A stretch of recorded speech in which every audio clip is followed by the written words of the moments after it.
क्या बालू की भीत पे खड़ा है हिंदू धर्म? प्रसंग है महाभारत की ऐतिहासिकता।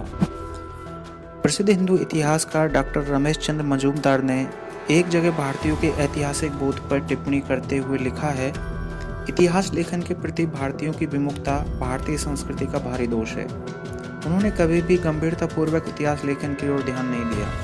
सैकड़ों वर्ष पूर्व अलबरूनी ने भी कुछ ऐसी बातें कही थी। वे घटनाओं के कालानुक्रम को लिपिबद्ध करने में अत्यंत असावधानी से काम लेते हैं, लेकिन हिंदुत्व के अभिमानी लोग इस कटु यथार्थ को स्वीकार करने से कतराते हैं। अब हम देखेंगे चमत्कारिक घटनाओं का मायाजाल।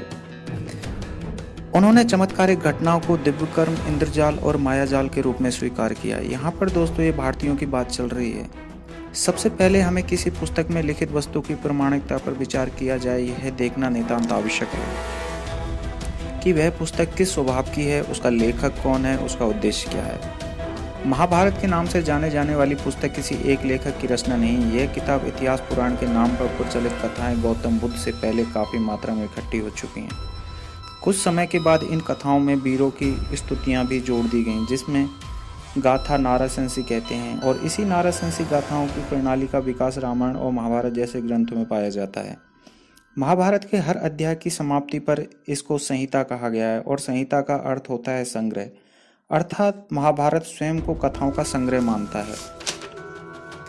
महाभारत के आदि पर्व के 62 के 22वें श्लोक से ज्ञात होता है कि कृष्ण द्वैपायन व्यास ने सबसे पहले इसका संपादन किया। तब इसमें 8800 श्लोक थे। बाद में वैशंपायन जी आए, जिन्होंने इसका संग्रह 24,000 श्लोकों का कर दिया। अब इसको भारत संहिता कहा जाने लगा। इसके बाद उग्रसेवा सौती आए, उन्होंने 96,244 श्लोक बना दिए, जिससे भारत संहिता को महाभारत कहा जाने लगा। महाभारत में मिलने वाले ग्रह विद्या संबंधी संकेतों के आधार पर विद्वानों ने उस युद्ध के विषय में विभिन्न मत अभिव्यक्त किए हैं।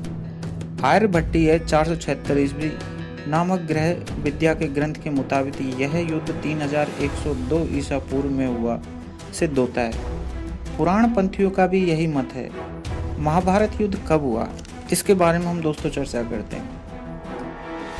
वृद्धगर्भ और बारामिहिर जैसे दूसरे ज्योतिर्विद इस युद्ध को 2449 ईसा पूर्व में हुआ मानते हैं। ज्योतिष के ही आधार पर शेखर बालकृष्ण दीक्षित ने महाभारत हुए युद्ध को 1421 ईसा पूर्व में माना है, और भारतीय पुरातात्विक सर्वेक्षण के भूतपूर्व महानिदेशक डॉक्टर बी लाल ने महाभारत का कथित युद्ध 1100 ईसा पूर्व से 900 ईसा पूर्व के मध्य माना है। यदि महाभारत वास्तव में इतिहास ग्रंथ होता तो उसमें इतने परस्पर विरोधी संकेत नहीं मिलते।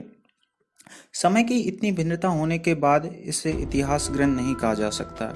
और देखें, वायु, मत्स्य, ब्राह्मण और भागवत पुराण के अनुसार गणना करने पर यह युद्ध 1924 या फिर 1474 ईसा पूर्व सिद्ध होता है।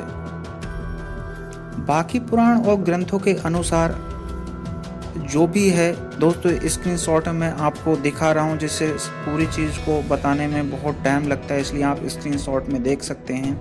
हम आगे बात करेंगे महाभारत में फेंकी गई कोरी गप्पों के बारे में। इसमें है पहली कि महाराजा शशि बिंदु की 1,00,000 रानियाँ थीं। हर एक रानी के पेट में 1000 पुत्र जन्मे। कुल मिलाकर 10 करोड़ पुत्र हुए। तब राजा ने एक यज्ञ किया। उसने हर एक पुत्र एक एक ब्राह्मण को दान दिया। हर एक पुत्र के साथ 100 रथ और 100 हाथी दिए। कुल मिलाकर 10 अरब रथ और 10 अरब हाथी होते हैं। आप कैलकुलेशन करके देख सकते हैं। इसके अलावा हर पुत्र के साथ 100 युक्तियां दान दी गई, यानी 10 अरब युक्तियां हो गई। ये बातें तो महाभारत के द्रोण पर्व के अध्याय 65 तथा शांति पर्व के अध्याय 208 में आप देख सकते हैं। यहाँ सोचने वाली बात है कि कोई भी थोड़ा सा भी तर्कहीन मानव होगा, वो समझ जाएगा कि इस महाभारत में कितनी डींगे और गप्पे मारी गई हैं। और भी गप्पे आप स्क्रीनशॉट में देख सकते हैं। महाभारत में कौरव और पांडवों की 18 अक्षुण सेनाओं की लड़ने की बात कही गई है। एक अक्षुण सेना दोस्तों, उसमें 21,870 रथ होते हैं और 21,870 हाथी होते हैं और 65,610 घुड़सवार होते हैं और 1,09,000 350 सैनिक होते हैं जो पैदल चलते हैं। अगर हम इसको 18 से गुणा करते हैं तो दोस्तों कितना इसका कैलकुलेशन आता है वो मैं आपको बताता हूँ। तो 4 लाख तो रथ होते हैं और 4 लाख हाथी, 12 लाख घुड़सवार और 20 लाख पदार्थ जो पैदल चलने वाली सेना होती है। उनका कुरुक्षेत्र के मैदान में एक साथ लड़ना बिल्कुल असंभव बात है। इतने से छोटे भूभाग में इतनी बड़ी सेना की बात कोरी गप्पों के अलावा कुछ भी नहीं है। अब महाभारत के परंपरावाद के बारे में हम बात करें। कहा जाता है कि महाबली भीम ने हाथियों को उठाकर आकाश में फेंका, जो आज भी आकाश में घूम रहे हैं। इतनी डींगी मारने की क्या जरूरत थी, समझ में नहीं है, ये समझ से बिल्कुल बाहर है। परंपरा यह भी कहती है कि महाभारत को लिखने के लिए गणेश को बिठाया गया था। गणेश जी के भी जन्म की कथा भी अजीब है। यहाँ सोचने वाली बात यह है कि इन जन्म की कथा एक कोरी गप के अलावा कुछ नहीं। इस तरह की बेबुनियादी और निरी बचकानी कल्पनाओं को इतिहास स्वीकार करना चाहिए। खुद बुद्धिजीवी अपने तर्क से सोचें, क्या यह सही है, क्या गलत है। नीति और अनीति। महाभारत में सत्य और असत्य, धर्म और अधर्म का संघर्ष दिखाया गया है। जहां पांडवों को सत्य और धर्म का प्रतीक माना है, तो मैं जानना चाहता हूं कि बुद्धिजीवियों से और तर्कशील दोस्तों से कि जब पांडव जुए में अपनी पत्नी को दांव पर लगा सकते हैं और एक स्त्री को एक वस्तु की भांति 5 में बांट लिया जाता है, तो क्या ये लोग सत्य और धर्म के प्रति कहलाने लायक हैं? अपना केवल राज पाने के लिए अपने सगे संबंधियों को मौत के घाट उतार देते हैं। ऐसे क्रूर और जुआरी कैसे धर्म और सत्य के प्रतीक बन सकते हैं? ये आप खुद सोचें। दोस्तों, मेरी वीडियो थोड़ी लंबी होती हैं, इसी वजह से इस प्रसंग को मैंने शॉर्ट में आपके सामने प्रस्तुत किया है।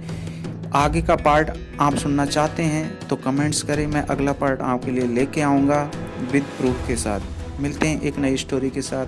धन्यवाद।